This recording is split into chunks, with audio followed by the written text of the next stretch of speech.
Hi there, welcome back to ACC Tech Talks. I'm your host, Vanessa, and today I'll be walking you through advanced tips with Google Calendar which help increase productivity, collaboration, and organization when creating meetings. Today, we will go over an overview of the front end of Google Calendar. I'll show you a couple of efficient tips on how to design your Google Calendar view. We'll also overview the back end of Google Calendars, things such as settings and extended tips for custom calendar viewing. After that, I'll revise exceptional tips for managing your Google Calendar or multiple calendars. If you are not already on Calendar, find Google Apps icon, find Google Calendar, and follow along for practice. Feel free to stop the video and also follow along. Let's look at the front end of the calendar. The front end of your Google Calendar is pretty basic to navigate. In the middle, you have your calendar view, and depending on how you have your settings for viewing, you can have it by the day, by the week, by the month, or in a 2 weeks view. If you like a more linear approach, you can also suggest to choose agenda, and it'll populate an extensive calendar for you. If you need dates further than, for example, January 2018, then you can also look for more. Again, pretty intuitive. So let's switch it back to the week view. And let's navigate to the left-hand side of your Google Calendar. You'll notice there's a mini calendar here for viewing.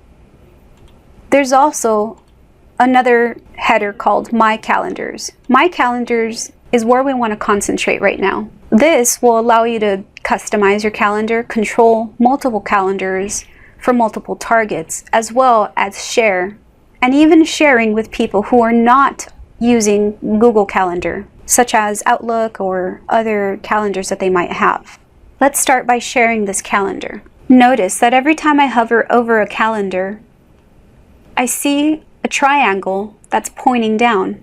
When we find the calendar we want, simply highlight over, click, and a menu pops out. You'll have a host of different tools here, and feel free to click around and see what each does. I recommend that you create a testing calendar so that you don't publicly create or share. So let's display this calendar only out of my multiple calendars. Now let's also choose to view the calendar settings from here.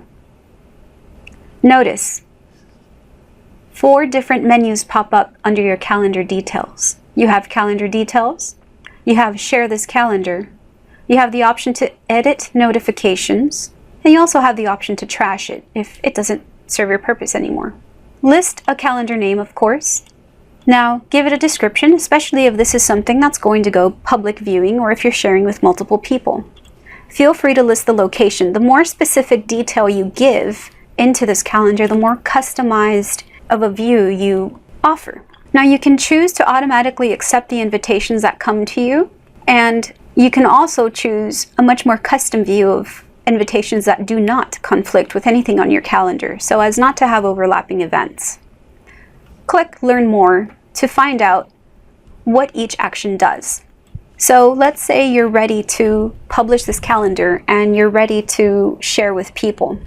Notice that under your Calendar Details menu, you'll find Embed this calendar option, you'll find Calendar Address, you'll find a private address, and a couple of other options to export the calendar or delete the calendar. Embedding a calendar will give you the option to customize a view on a web page. Simply highlight this piece of code, and if you're on a Google site, or if you're on Drupal or Dreamweaver or any content management system, and you want to publish this to a website, simply drop the code in where your HTML box is referenced. This will allow a public view of your calendar into any outside public-facing page that you choose to show it on.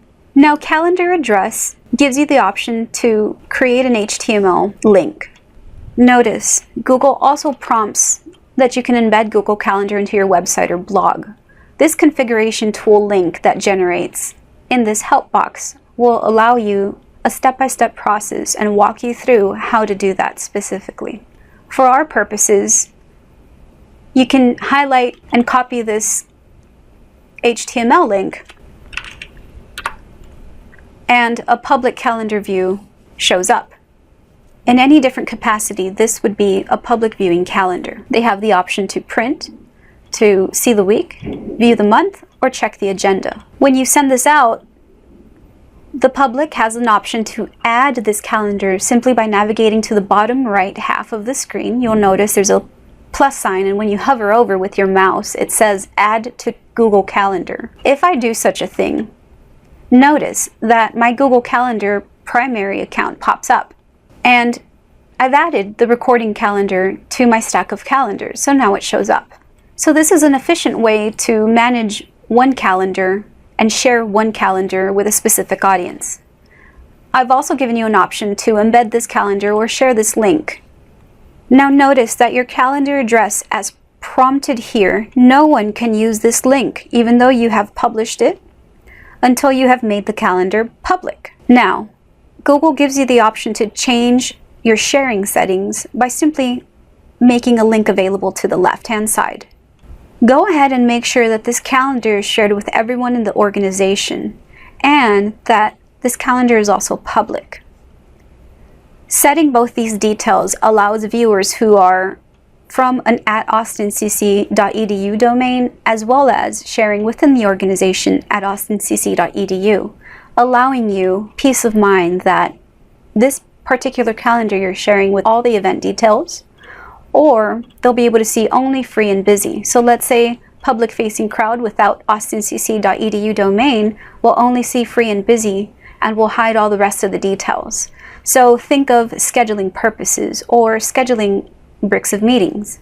Now, for folks within the organization with an @austincc.edu domain, you'll be able to set to view all details. So viewing event details such as memos, notes that are written in there, attachments that are assigned, and also viewing guest lists and such. If you want to share with somebody specifically, let's say that you need to share with a colleague or anyone else, you can give them the particular sharing access that you'd like them to have.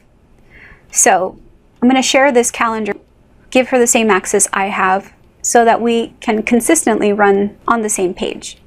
Go ahead and hit save once you've created all your settings. And now you're back at your calendar front-end view. Now let's talk about the same My Calendars function, and let's talk about right next to My Calendars. Go ahead and click on that. And I want you to notice two items on the menu: Create New Calendar and Settings. I want you to create a new calendar because oftentimes I've found that different colleagues find it difficult to maintain personal information, professional development activities, as well as meetings that they are entering into their calendar. And oftentimes a calendar can become muddied as such, which leads to unproductivity in the workday and, quite frankly, stress. So to eliminate such, I want to show you how to create a new calendar that is private for you, that you can see, and where you can manage your personal and private details in one view. And creating a new calendar will allow you to set reminders and notifications for things that are important to you or muddy your primary default calendar. So go ahead and create a new calendar and give it a title, give it a description, and of course I want to list my details as I mentioned before. I want this completely custom to me because I'm going to be managing my personal items on here. This is not something I'm going to elect. Notice right in the middle of the screen it says share this calendar with others. We don't want to do that. So if you've clicked it, make sure it's unclicked. This is again a personal calendar, private for you only. Now, if you have an administrative assistant or if you have a colleague that you trust and you co-share assignments with, or that you have volunteer work together, feel free to, again, type in their name and make sure that they're able to see the correct amount of settings that you want them to see. So give them the permission settings as appropriate. If you need to learn more about the permission settings, simply click on Learn More in the middle of Permission Settings screen, and you'll find out a little bit more about what each level of access does. Again, because this is a specific calendar, particularly for my personal and private reminders, I'm going to create the calendar and remove anybody specifically. Share this calendar with others is unchecked as well. Now, create the calendar. Give it a couple of seconds and you'll notice the title will pop up under my calendars. That doesn't necessarily mean it's going to be that color, especially to the public. This is just for personal viewing. Bright red, so anytime I create an event or a personal reminder, say at 9 o'clock on Thursday the 9th of November, I need to go to an appointment. Now notice by default, it's going to give me my default calendar. This, if you want to add quick appointments, simply click on your calendar name and find the appropriate calendar. So you don't have to click off of your original created event. You can simply navigate from here. I automatically set it up and I hit create. So notice this one is in red and that appointment is in green. This appointment is in green as well. This is my work calendar in green. My personal calendar is in red once again. Now, let's say that I want to find my calendar settings so that I can edit notifications. Notice that we also have the option to edit notifications straight from your caret menu. We'll go over notifications in just one moment, but I also wanted to show you toggling the visibility of this calendar. So let's head back to the calendar view. Now notice I was able to uncheck the calendar and it automatically went away. So now I can concentrate just on my work calendar. If I want to see all my calendars, I simply click it back on and notice my calendar view is already up to date. So if you can imagine looking at a month view, you'll notice that your calendars are on different colors. So you can automatically tell what is what particular calendar. Now we also have the ability to have keyboard shortcuts. What is that, you ask? Well, we'll dig under settings first and we'll have to enable them so that you can find out. What keyboard shortcuts does is navigate your calendar in a more efficient view. So let's say I want a week calendar. I'm on my keyboard going to hit W and I have the week view. If I want to see a day view, I'm going to click on the D and it automatically pops up. Now if I want to go on a month view, M, and so forth. A, agenda, etc. If I want to create an event, I can simply click on C and I'm going to create an event here. If I want to navigate around and know a couple of other keyboard shortcuts, feel free to hop along under settings and make sure you enable the shortcuts first. I'll show you in just a little bit. I want to show you one more tip that helps in my calendars view. So we're still concentrating on the middle left side navigation of your Google Calendar front end and my calendars function. Notice that of all the calendars here, I also have something called tasks. And I'm going to make that live now so you can see what this does.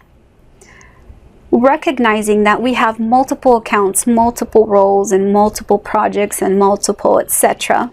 I want to show you this quick tip about adding tasks to your Google Calendar view so that you can have more productivity and efficiency in your day. So this is what I like to call my little scratch pad. I write everything down that I have to do for a particular project and I give it a list. On top of that, I also make sure that I manage all my lists here by giving them names, creating new lists, and also renaming if I see it fit. But you have the option to delete if you need to, add a different task, and a couple of other actions for customizing your view. You can also print your task list, and let me show you what that looks like. You'll get a nice little check-off list here and your task list name at the very top, so you can feel free to print if you'd like to. So this is what it would look like.